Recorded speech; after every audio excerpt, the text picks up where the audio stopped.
Regardons le dossier de ce patient d'environ 60 ans qui présente une cirrhose mixte, à la fois virale et alcoolique, et qui est admis au SAU pour un tableau assez significatif avec une confusion, une somnolence, des douleurs abdominales, une biologie qui est complètement anormale, syndrome inflammatoire biologique, insuffisance rénale aiguë a priori non antérieurement connue et une radiographie thoracique anormale. Alors la radio, je vous l'ai mise, elle est ici. Voilà, si vous avez l'œil, vous avez vu qu'en fait, ce n'est pas vraiment la vraie radio faite au SAU puisque le patient, là ici, est déjà intubé. Donc, on a compris qu'il allait se passer quelque chose d'assez grave. Mais cette radio, même si elle a été réalisée après le scanner initial à l'admission, eh bien, cette radio, elle vous montre des anomalies parenchymateuses bilatérales avec une opacité ronde d'environ une dizaine de centimètres sur l'hémichamp pulmonaire droit. Donc, clairement, la radio, elle était anormale et suite à ça, un scanner est demandé. Ce scanner est demandé sans injection. C'est lui qu'on va regarder ensemble. Allez, c'est parti. Bonjour à tous, je m'appelle Mickaël Wana, je suis radiologue au CHU à Strasbourg et c'est un très grand plaisir de vous retrouver une nouvelle fois sur la chaîne pour un super dossier. Si vous ne me connaissez pas ou si vous êtes nouveau, je suis radiologue et je partage des cas cliniques didactiques intéressants pour les médecins en formation, mais aussi pour les curieux. Allez, on va regarder ce dossier. Donc ce dossier, un patient avec une cirrhose qui consulte au SAU pour confusion, somnolence, douleur abdominale et chez qui on l'a vu, le bilan biologique et surtout la radiographie est anormale. Donc un scanner est demandé. Ce scanner est demandé sans injection en raison de l'insuffisance rénale aiguë. Alors, de toute façon, on va réaliser un passage sans injection, crâne sans injection, tape sans injection. La question qui va se poser, c'est faut-il injecter? Alors, de base, avec une insuffisance rénale aiguë, on préfère éviter, même si il y a des données qui prouvent que.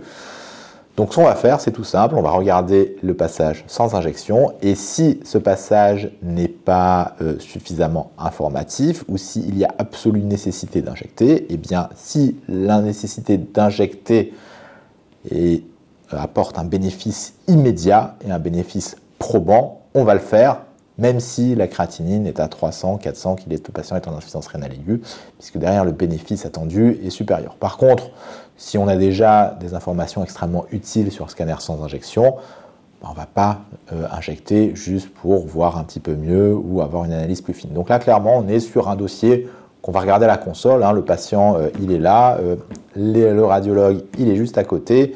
On fait les images, on regarde les images, ça suffit, on s'arrête, ça ne suffit pas, on discute pour aller plus loin. On va regarder les images, c'est parti. On va déjà regarder le scanner cérébral sans injection. Dans un bilan de somnolence, confusion, c'est un indispensable. Eh bien, vous voyez que déjà le patient est un petit peu de travers. On n'a pas forcément pu le mettre de manière parfaitement dans l'axe. Il n'empêche, nous ne voyons pas de lésion hémorragique, nous ne voyons pas d'effet de masse, nous ne voyons pas de lésion ischémique constituée. Il s'agit globalement d'un scanner cérébral sans injection que l'on peut considérer comme sans particularité pour l'âge du patient.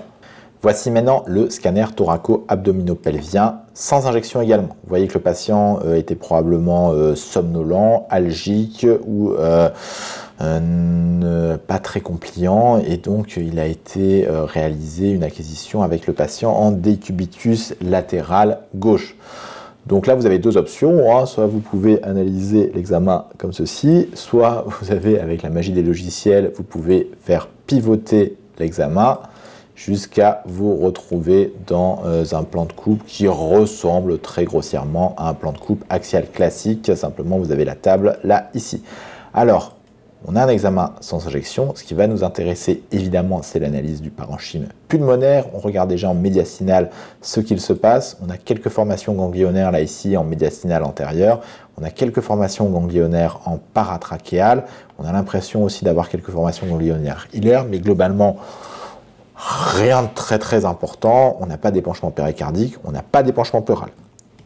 Au niveau parenchymateux, là, clairement, c'est très différent. Donc là, vous avez ici un gradient avec les zones déclives qui sont plutôt sur le parenchyme pulmonaire gauche. C'est normal, le patient est en décubitus latéral gauche.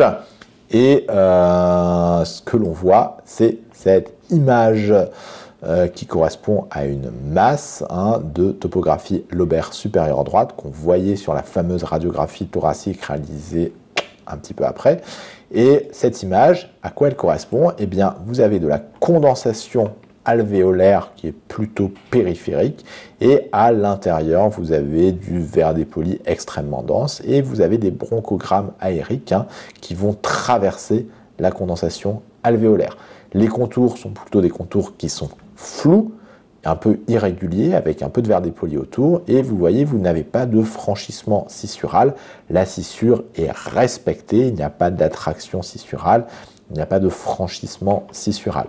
Idem pour les bronches notamment, que vous voyez, il n'y a pas d'envahissement des bronches, il n'y a pas de compression des bronches, il n'y a pas de déplacement des bronches, les bronches traversent la lésion.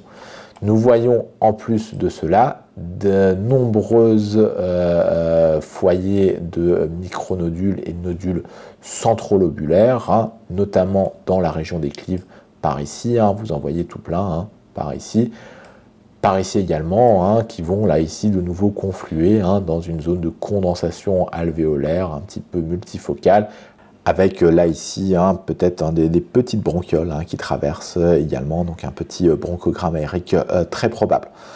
Donc sur ces anomalies parenchymateuses, on est face à des anomalies parenchymateuses qui sont multifocales, qui sont plutôt constituées de condensation alvéolaire avec verre dépoli périlésionnel, avec des bronchogrammes aériques, avec une absence d'envahissement ou de dépassement des structures adjacentes, chez un patient qui a une CRP à 200, je vous le rappelle. Donc là, clairement, première hypothèse, c'est une pathologie infectieuse. On ne peut pas orienter vers le germe en particulier. Pas impossible que ce soit un germe un petit peu atypique, un mycoplasme ou autre. Mais là, clairement, le scanner ne pourra pas permettre de le dire.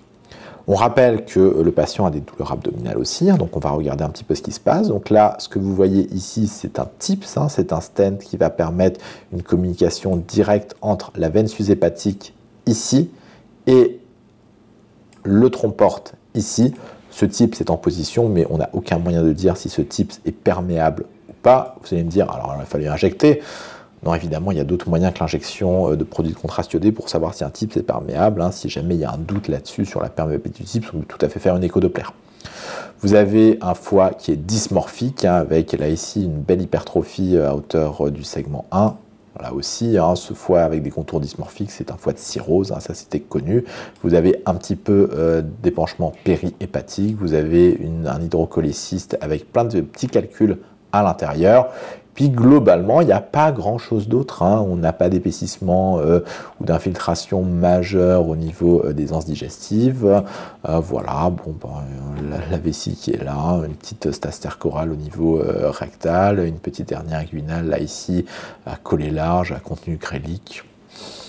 Mais rien de fou, pas de grosse infiltration mésentérique non plus, pas d'adénopathie, etc. Donc au niveau abdominopelvien, globalement, tout cela semble plutôt stable et l'anomalie, clairement, elle est au niveau parenchymateux. Donc la conclusion, il s'agit d'une pneumopathie infectieuse bilatérale avec une pneumopathie ronde du côté droit et une belle image radiologique. Alors le patient, effectivement, a dû passer en réanimation pendant quelques jours et je vais vous montrer les contrôles ultérieur. Voici un contrôle une dizaine de jours après l'examen index. Vous le voyez, vous avez une excavation centrale au niveau de la masse, avec une extension des plages de verre dépoli en périlésionnel. Vous voyez ici aussi de nombreuses autres plages et plutôt une évolution positive de la plage de condensation alvéolaire en base gauche. Le patient a eu des prélèvements avec un LBA qui ont retrouvé du pneumocoque, donc une pneumopathie ronde à pneumocoque.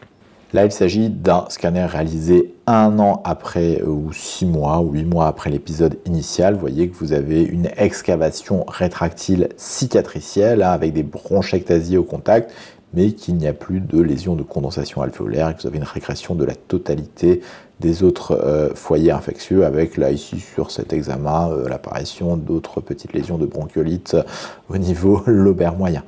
Donc une belle évolution hein, et une pneumopathie ronde assez sympathique et des images assez originales. J'espère que ce dossier vous aura plu. Hein. Ce qu'on a vu, c'est cette image de pneumopathie ronde, hein, vraiment impressionnante. Donc une pneumopathie à pneumocoque avec une évolution secondaire vers l'excavation et une cicatrisation relativement lente. On en parle très régulièrement sur la chaîne, c'est un de mes petits dadas, mais là ici, le diagnostic différentiel, ça aurait été de dire qu'il s'agit d'un cancer.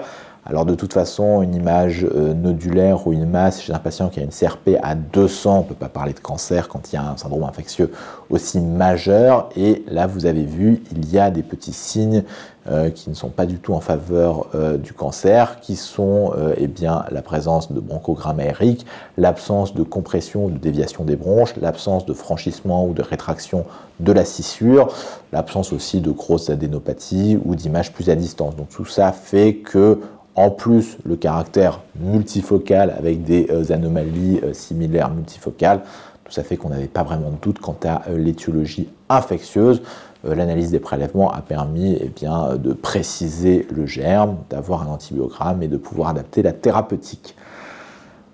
Dans ce dossier, on l'a vu, finalement, l'injection de produits de contraste n'aurait pas été utile. Alors vous allez me dire, oui, mais est-ce que ça n'aurait pas pu être une embolie pulmonaire surinfectée ? Alors tout est toujours possible, hein, mais en règle générale, un foyer d'infarctus pulmonaire n'est pas rond. Ça peut arriver, mais c'est quand même pas le cas majeur. Et puis avec des anomalies vraiment multifocales comme ça, ce serait extrêmement peu probable. Du coup, il n'y avait pas vraiment d'intérêt à injecter le produit de contraste. Et donc, quand il n'y a pas d'intérêt, on ne le fait pas. Et ce, d'autant plus que le patient est en insuffisance rénale aiguë. Voilà, j'espère que ce dossier vous aura plu. Je vous dis à une prochaine. Ciao, ciao!